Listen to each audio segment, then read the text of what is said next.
Hello everybody, and welcome back to Let's Play Diddy Kong Racing.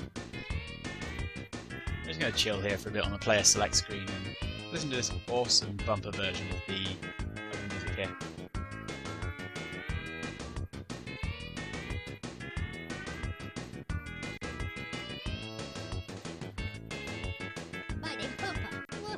Okay, that's enough of that. Yes, bumper we are playing as today. So let's get into it. First thing we need to do is get Taj's help, because we can get to the next area in our car, but it's going to be very slow, so quick change to the hovercraft, and we're away. I mentioned the hovercraft briefly in the last video because we were using it for the Snowflake Mountain boss and also the Taj challenge. But the hovercraft handles very differently to the car and the plane. It's one of the things that marks this game out, the fact that the different vehicles actually do handle very differently and require quite a few different techniques to handle them properly.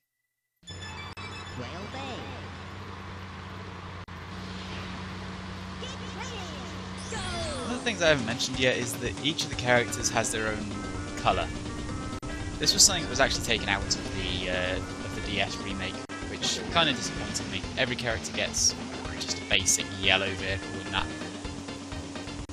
But in this game, every character has their own colour. Bumper is... Timber, we played with in the first video. He's green.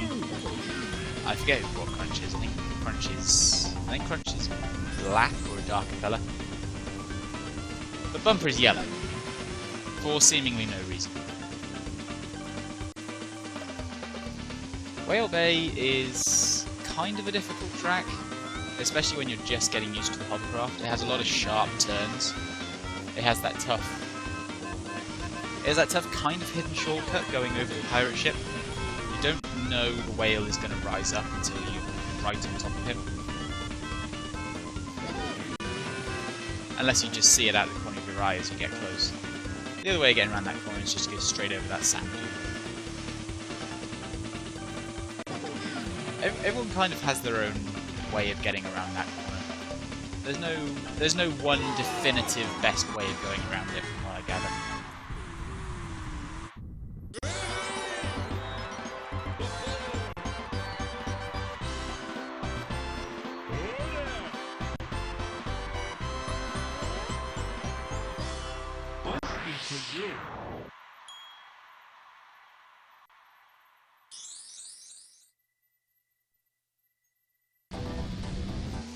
I like TT's little island in the middle of this lobby. This is probably my favourite lobby, just because it's different. Because you're driving the hovercraft around it.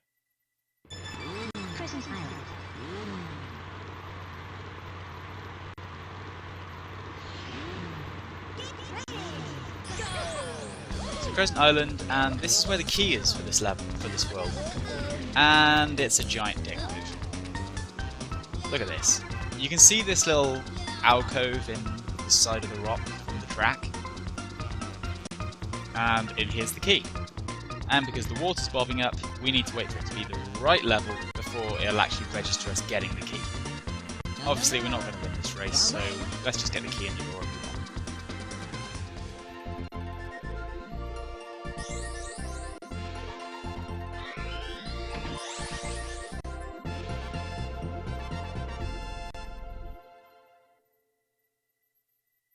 I love the little fanfares in this game. That's the cool thing about the hovercraft, you can turn on the spot. Because of this though, it doesn't have a reverse function. If you want to go backwards, you have to turn it around and drive in the opposite direction. It's another one of those little quirks that makes it different. So onto this actual track. This is a track that I think a lot of people remember quite fondly. And with good reason, it's a very good track. With one major centerpiece that's about to come into view. This wonderful N64 branded pirate ship. It's unique as set pieces go. Pirates are a recurring theme on Sherbet's Island.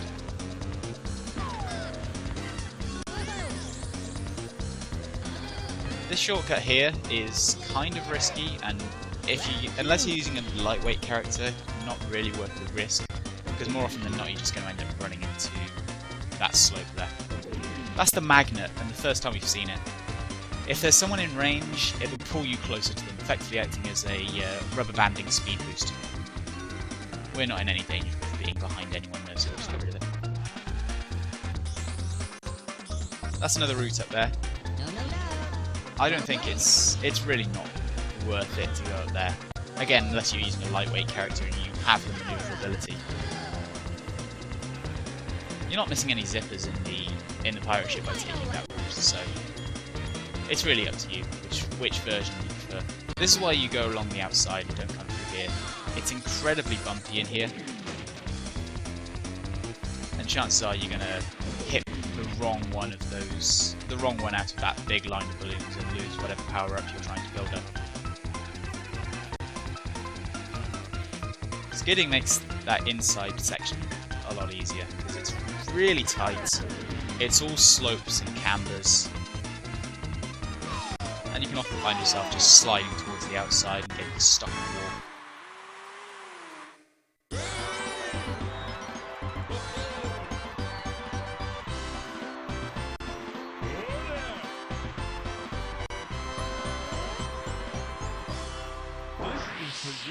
14 balloons. Golden ones though, not red ones. Moving on.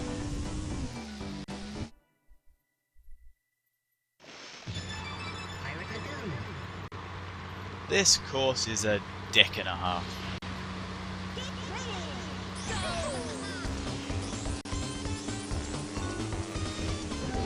Those are the hovercraft zippers. They're similar really to the plane zippers in that you've got a much wider area, and yes, I forget which way the turn is there. That's a dick turn. It's a completely blind turn. So unless you're really paying attention to the map, and who's really paying attention to the map in these games, or unless you've raced the track a lot and have it memorised, you're probably going to forget when you come back to this track after a while which way that turn goes. Crunch's getting all up in that business, stealing that damn boost. The key to using the hovercraft, especially on this track where there are a lot of sharp turns, is to make gradual, wide turns. The racing line is really important just to maintain your speed. Everyone is getting all up in our business, stealing balloons today. That shortcut is kind of essential, and it's a big shortcut, much bigger than you might initially think. But because it pretty much stops you dead when you land, as long as you want to be facing the start line at the time, it can be seen as something of a liability.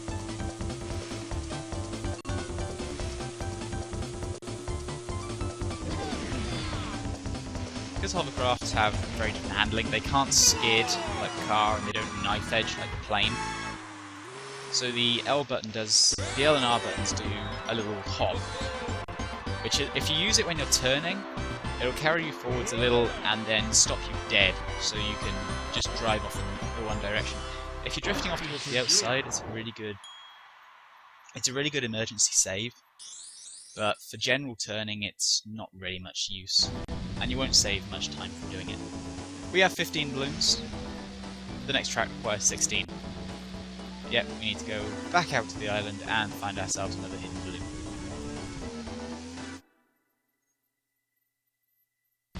Thankfully, no, it's not too far away. You can see that little view platform up there? That's where you're supposed to see this balloon from. You can get to it from that little log tunnel on the main portion of the island. And then you use the hovercraft, or the plane. A lot of people use the plane because it's the plane. It can go anywhere. Why wouldn't you use it to grab everything?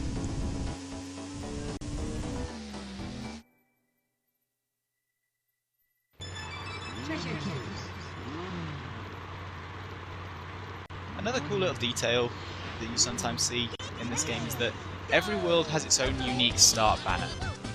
Like Sherbet Islands is this green and red with the water drops on it. There's another pirate ship. Might be the shores of Penzance or something. There's a tough Cornish reference there. It's kind of a... I hesitate to call it a dull track because it's really not. There's a lot of interesting stuff to keep your eye busy here. It's another branded pirate ship as well. You can see the Rareware logo on the big sail there. It's not a boring track, but it is... It's very wide and it's very easy, and the zippers are very easy to hit. There is that plane route up there, but it just carries you through the rock and out to here in a different way. There's nothing particularly interesting except for this cool little tunnel here with the sunken pirate ships. People were saying in the thread about the fog I was complaining about in Frosted Village, I think it was, in Snowflake Mountain, saying the fog was meant to add atmosphere. Don't you think the fog would be much better suited for atmosphere in there, with the sort of pirate ships and the dripping walls, and this kind of dank cave environment?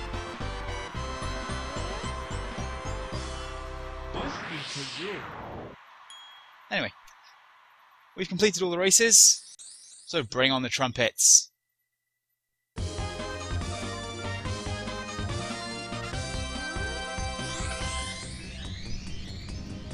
In there is the biggest dick boss of the game, and we'll be seeing him next time. Goodbye, everybody.